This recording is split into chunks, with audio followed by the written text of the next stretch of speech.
I've been awake all night, yet again, as you can tell by the ever-growing bags that live under my eyes. But I wrote another poem, and this one is about my history of abuse. So, trigger warning here, there is abuse, there's grooming, there's domestic violence. If any of that affects you, you may not want to listen to this because it's rather depressing. If you feel okay, carry on. How did I find childhood? Growing up was hell. The shit I went through has left me mentally unwell. I was a bully victim and I was abused as well, which meant I wasn't saved by the ringing of the school bell. The child abuse that started when I was only 3. So young I had no idea what was happening to me. The parents of a school friend should be as trusted as can be, but I am proof that trust is never a guarantee. I'm not giving out details for the sickos to enjoy, but the parents and my friend abused me and the neighbour boy. They treated it like a game, but really I was just a toy, not knowing that my whole worldview was about to be destroyed. At 11, I went to high school. I thought I had escaped, but one day at the skate park I was asked out on a date. We were only kids, so soon enough he was just a mate, until his older brother held me down and I couldn't escape. It didn't start out that way, of course, because he had a plan. Slowly but surely, I was groomed by that man. Whenever I fell out with family or friends, off to their house I ran, because they became my confidants under just a short time span. Because of the early childhood abuse, I stumbled around blind to all the red flags and the flashing neon warning signs. I wasn't safe, but that thought didn't even cross my mind, not even when he started putting a hand upon my thigh. That's all the details I'm giving, so I don't trigger those who survived, those who are here now and fighting just to stay alive. I truly hope one day that therapy will help me thrive, because I could so easily become the 1 in 5.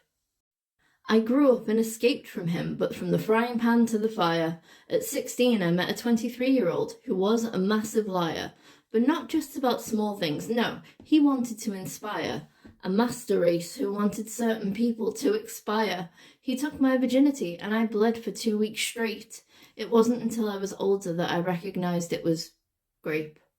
When I found out his beliefs, I was so desperate to escape, until one day I answered his phone and my mouth, it was agape.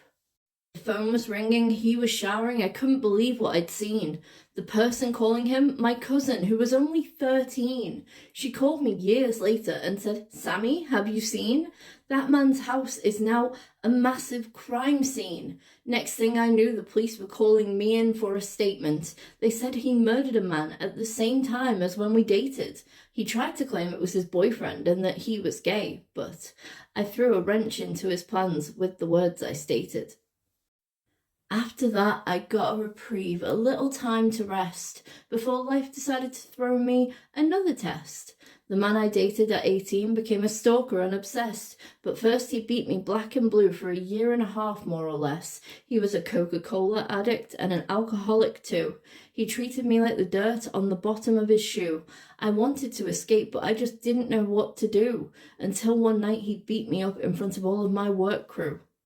That was the end of that, and it was truly for the best, but it left me living life so severely depressed. Plus now he was stalking me, which left me terrified and stressed. He sent me letters detailing how he'd murdered me. I never got to rest. I finally escaped, and for years I was free, but by then I was being betrayed by my own body. I became a wheelchair user when I had dreams to join the army. I wondered to God, please, why is all this happening to me? I had my son and he brought a light into my life. His father and I were destined to become husband and wife, but my health, it worsened and I nearly lost my life. We ended things and life changed overnight.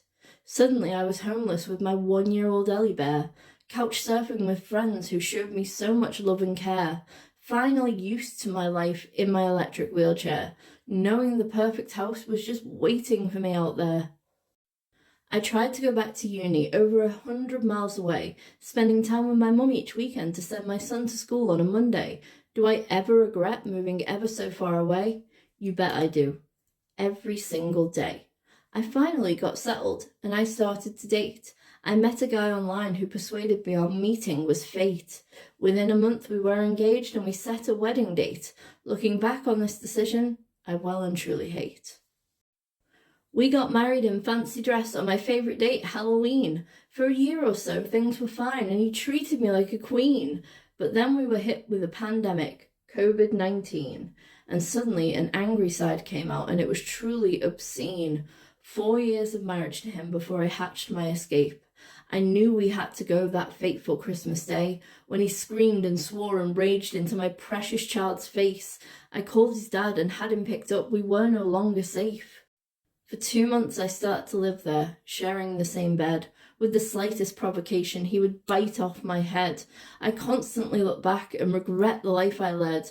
When I looked at him, I no longer saw the sweet, kind man I thought I wed. But I escaped and I was homeless for a second time. 6 months in hotels, safe houses, on the DV shelter's dime. I honestly have no complaints. Their service is sublime. I could see the clouds parting and the world began to shine. I stayed single for a year just to work on myself. I started therapy for my demons and to help my mental health. After a break, I went on a date and it went really well. Now we live together and I'm starting to come out of my shell. I finally met a good guy who loves me and my son. Everything's still perfect, nearly 2 years on. It took 33 years of hell, but I finally met the one who can handle all my baggage, even though it weighs a ton. Finally, we're happy in our family of 4. Me, Ellie Bear, and James, and of course our baby who has paws. Finally, I am legally divorced. Would I get married again? Yes, but only to James, of course. Finally, I'm happy. Finally, I'm free. Finally, I feel like I can hold on mentally. I am so happy that I made it to 33. Let's hope the trauma's over and that life will let me be. Okay, I hope that wasn't too traumatic, but there's my life story in a nutshell and in a poem. I would say I hope you enjoyed, but it's not. You know what I mean. Right, bye guys.